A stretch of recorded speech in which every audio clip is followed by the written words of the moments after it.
The secret to winning in life, King Court's theory. First video on here from Improvement Pill. I'm actually not even subscribed, so I'm gonna go ahead and subscribe right now. Right, get that out of the way. Let's do that. I don't have much else to say. Hopefully you guys are having an amazing day today. Hopefully you guys are gonna learn something new. You're gonna enjoy watching this with me. Let's go. There's nothing more that needs to be said. I want to make them shorter because I want to keep you guys in mind, and I realize people have stuff to do. And I've said that like 100 times now, and I'm serious this time. You know, I tried to, but whenever I pause it, I want to actually give my opinions. And when I give my opinions, usually I have a little bit to say, you know, because I'm trying to formulate like my thoughts, and I'm trying to give you my take on it, give you my point of view on stuff. And sometimes I get a little carried away, and I talk too much. So let's not do that here. You are the ruler of your life. Okay. You're the one on the throne calling the shots. It might not seem like this all the time. Your parents might try to pressure you into doing you know, I mean, in a set, like, I'm the king of my life. Like, what I do, I'm completely in control of my body. You could say I'm the king of my body and what I do, and all that my body is, you know, like the king of my mind, sort of. But then again, does that include the subconscious parts that I'm not aware of, and stuff, how I might be, how I'm an emotional creature, I should just say. All of us are very emotional, right? We don't have as much, a lot of decisions we make, we always think we're doing it with free will, and we think we're doing it under our own accord, and we're doing it through reason, and we're rational creatures and all that. It's not true. It's not true. I even read it in a book. One person said that we're rational creatures. It's just not true, you know? So certain things, but they are no longer on the throne. Now you call the shots, which means you determine whether or not you win or lose. If you feel like a loser, it means you've been on a losing streak. You've been making wrong decisions and they're haunting you, replaying in your head, making you believe and feel like an actual loser. To combat this, all you have to do is start winning. But of course, this is easier said than done. Yeah, that's not it's that pretty easy. hard to make the right decisions and to do the right things, especially in this rapidly changing world of ours. What's the right thing to study, the right thing to invest in, the right diet, the right way to live life? There are so many... There's no really such a thing as a right thing to do, but I mean, you can choose. It all depends on the importance of it. You can decide what's the important thing. What do I want to do? Do I want to get my physicalness up? Do I want to get my economic, socio-economic state up? Do I want to get more money? You know, do I want to be better off financially? Do I want to have more freedom, more time to do the things that I want? Let me learn some financial literacy. Let me go read Rich Dad, Poor Dad. Let me go read the Almanac of Naval Ravikant, right? And then read those types of shits. Do all that stuff. You can do that. There's a right way. I mean, there's a right way for anything. There's no universal, globally objective right way for anything. It's all subjective. And you have to be fluid because, like you said, life is constantly changing. That is very true. So the things that maybe you focus on and that you should be working on should probably be changing as well, unless if it's like a rigid passion project that you know it takes a lot of time. Choices we have to make in life. How do we increase our chances of making the right ones? Well, every great ruler has a great court, a wise and diverse council of advisors, people that you can go to for advice and motivation whenever you have to make a major decision. If you want to stop feeling like a loser, you must surround yourself with the right people. Today I'm going to tell you the types of people you must have on your council and where to find them. So first, we have the fortune teller. If someone is right about the future more than 80% of the time, they are a fortune teller. But how am I mathematically counting if they're right 80% of the time? Like, I'm counting like, my friends aren't making future predictions. Am I supposed to count that? How am I supposed to tell if somebody has an 80% fortune telling accuracy rate? How am I supposed to do that? People either have a great understanding of human nature, are really good with numbers, or have access to information before others. This allows them to spot trends and uncover truths that everyone else is oblivious to. You see, what's funny about the world is that the masses are usually wrong. Most people are just copying what others are doing or what the media tells them to do. Fortune tellers, on the other hand, come to their own conclusions based on all the data that they process in the big old brain of theirs. People like this are very rare. You probably won't find any in real life, but luckily we have the internet so we can follow them online. Some examples of fortune tellers that I watch like a hawk are Naval Ravikant, who's really good at spotting tech trends, Pentoshi, who is a Twitter... I told you! The GOAT, man. The GOAT. The GOAT, Naval, the GOAT. Personality that's good at reading the crypto markets, and Neil Howe, the author of The Fourth Turning, who basically predicted all of the crises that the world is facing today. It's important to have more than one fortune teller on your council so that you can see multiple perspectives about the future. This will not guarantee that you make the right choice, but it certainly does increase your chances. The second type of person you need on your council is the monk. Okay, Monks I like are that he gave the examples. I fuck with you for that. I'm gonna go follow that other guy, Neil Howe. I'm gonna go look.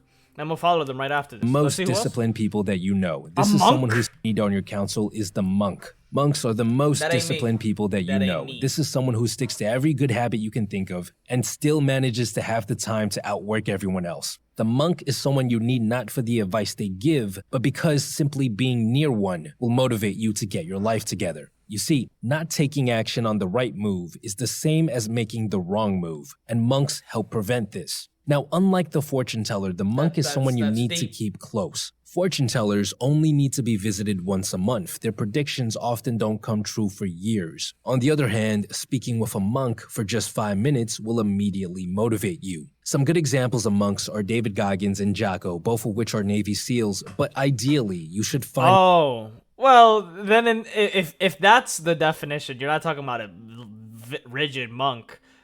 If they fit in, you might be able to consider me in there. You might be able to throw me in there. I'm not trying to compare myself to David. I'm not saying I'm anywhere near as disciplined as these guys. Somebody said he looks like a male. He looks like Matt Damon if he was a male. That's the comment I read. I have no idea what that means, but that's what I heard for Jocko Willink. And of course, David Goggins. He's the GOAT. I have his book in Spanish. No me puedes lastimar. It's, you can't hurt me. The GOAT. Stay hard. I really want to be friends with fucking David Goggins, man. It'd be so fun. Like, I hear Joe Rogan talking about it a lot of the times, and he's like, sometimes I just randomly get a message, or like for his birthday, he was like, I don't know if it was for his birthday. He was David Goggins sent him a message saying some shit about like this may be your day, but don't let up, some shit like that. It was something along those lines of like not letting up just because it's his birthday. Obviously people get cake and then they might get wasted, they might go party, they might take it easy. He's just like, no, fuck that. He's like, go out there and take some souls. Stay hard.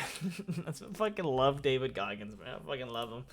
a monk in real life because it's more motivating when you are closer to one. If you have a hard time finding people like this, you could consider joining our Discord community where there are tons of people building habits and trying to be more productive. I will link to how you can join in the description box below. Next up, we have the expert. The expert is a trained professional who focused many years of their life on a specific subject. Most experts act like mercenaries, traveling from kingdom to kingdom, doing their best to help rulers in exchange for coin. The reason you want to have experts on your council is because it's literally their job to help you win. Some examples of experts are lawyers, accountants, doctors, and financial planners. These people have seen thousands of scenarios play out with hundreds of other rulers, so they have a knack of being able to spot the right move. One very important thing to note, though, is that being an expert does not mean they know the right move 100% of the time. Experts are often deceived, which is why it's best to listen to multiple experts with different opinions before making a major move. Now, there is a very specific type of expert that is extremely beneficial to have on your council, and that's a therapist. A therapist is an expert of the mind, someone who helps you think about the way you think. This is incredibly important because our thoughts literally create the reality that we live in. You can have a terrible life and still feel happy if your mindset is good enough, which is why this episode was sponsored by BetterHelp.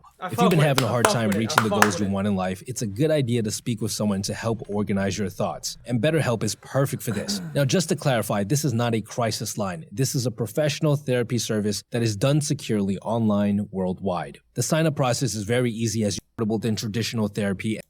That's better, H-E-L-P. Yo, get your money, bro. Get your money. I'm already fucking with these guys' videos, bro. So the advisor would be a therapist, also sort of me. I have some brain knowledge, so I could be both the therapist and the monk. Half, though. I'm like half there for this, and I'm like half there. Well, I can't say half. I can't give you a percentage. I'm like 1%. The more you know about a topic, the more you realize how much you don't know, right? Like, that's what wisdom is all about. So you have to just come clean and say, look, I don't know shit, but I know more than most people. So fuck it. I guess I could fit in there too. I might be my own therapist. I've always been other people's sort of therapist. And I can also be the monk. Can't say I'm the fortune teller though. That's Naval. You need Naval for that one. Don't come to me for the fortune teller one. I'll let them have. You go to David Goggins and Jocko for sure. And for this, I instantly what came to my head would have been Jordan Peterson. I could probably think of some more, but I can't think of any right now. Who are currently using the platform. The next type of person you need on your council is the shaman. The shaman is someone who is spiritual and extremely open to new experiences and ideas. The real shamans of the past and many great shamans of today often use substances or meditation to access different states of mind in order to explore such ideas. I want to. The reason shamans are important is because they help us become flexible. The greatest rulers are the ones that are open to all ideas, no matter how strange or unconventional they may sound. Oftentimes, the best move is a move that sounds so foreign that most shrug it off as nonsense. That's me, It might baby. be something that goes against that. all of their beliefs about how the world works. Fortune tellers tell you what might happen next. Monks motivate you to take action. Experts watch your back to make sure you don't make mistakes. Shamans open up your mind so when you come across the right choice, you're more willing to believe that it might be the right one. Remember, people who are not flexible with their thinking are more likely to fail in life because the game is constantly changing. Some examples of great shamans are philosophers like Lao Tzu, Alan Watts, and Douglas Adams, who happens to be Elon Musk's favorite philosopher. Who? Alan Watts. Douglas Adams. I actually have not heard of him. Is that really bad? Is that really bad that I have not heard of him? For somebody that's like sort of into philosophy, for the most kind of, yeah, I mean, you could say I'm into philosophy. I love my good man's Alan Watts. I actually have a book right over there. I don't really feel like getting up to go get it, but it's the Out of Your Mind one. That one. I have that one. And Douglas Adams. He's such a goat, man. The goat, Alan Watts. Gone too early, bro. Damn.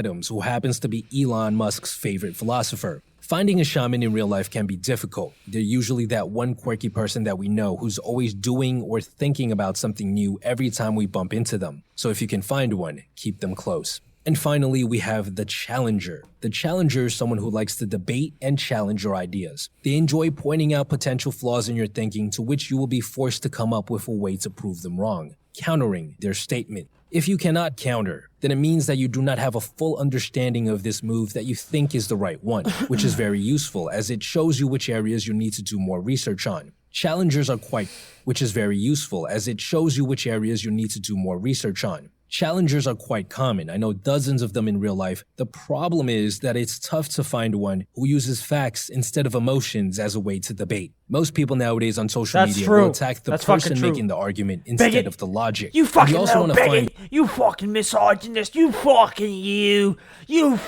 cancel him! You fucking bigot, misogynist little cunt! Why do they do that? Because they love to feel their life is so incredibly unfascinating. It's so incredibly unproductive. It's so incredibly boring. That's all I can say, bro. There's no action going on. It's so insignificant. They live such an insignificant life that they just want to get a taste of feeling like they belong and they're a part of their community. And of course, it's become a part of a community, the whole cancel culture thing. And you want to feel like you're doing something good for your life because you're not actually doing anything of value. So you want to just get a taste of it without actually putting in the work. And whatever way that you can do it, you can feel like you're contributing to society, making it a better place, blah, blah, blah. You're not really, but you're under the illusion of so. Because your life sucks. If you're in the cancel culture, you're one of those that likes to cancel people, your life fucking sucks. Okay, you have to admit that. I'm sorry. Yeah, like, you can't have something great going on in your life if you're going to be busy worrying about who to cancel. Your life can't be, like, going well. Like, you don't have a passion, you don't have a purpose, you're not working on any projects. All you do is go on Twitter to cry about somebody who you're upset about. Like, bro, you have nothing to do, my guy.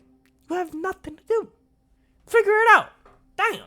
One who can identify false information. Many challengers who do use facts and logic to push back on ideas are unable to see how data and news is often corrupted. Things like propaganda and manipulated studies are far more common than most think. Some examples of amazing challengers are people like Jordan Peterson and Sam Harris, Jordan Peterson although too, you're to be probably not going to find someone that's at this level in real life, which is fine because watching a video of them debate online can still show you flaws in your thinking. And regularly, having debates with average skilled challengers in real life can still be very useful. If you find a decent one, keep them close and share all of your planned moves with them to see what things consider they me. push back. I'm an average skilled challenger too. If I could say so myself. I'm making big claims here, but look, I guess I get to make the claims, right? I get to make them, so fuck it. I guess I'm gonna make them. I don't know if I can prove it. I mean, I'd like to prove it, but I don't know. So to sum things up, find advisors for your counsel and go to them when you have to make major decisions in life. The monk, the shaman, the challenger, the expert, and the what now? So this is the monk, the shaman, the challenger, the fortune teller, the expert. Those are the 5 motherfuckers that you need. I fuck with it. He's right. He's right. I like this.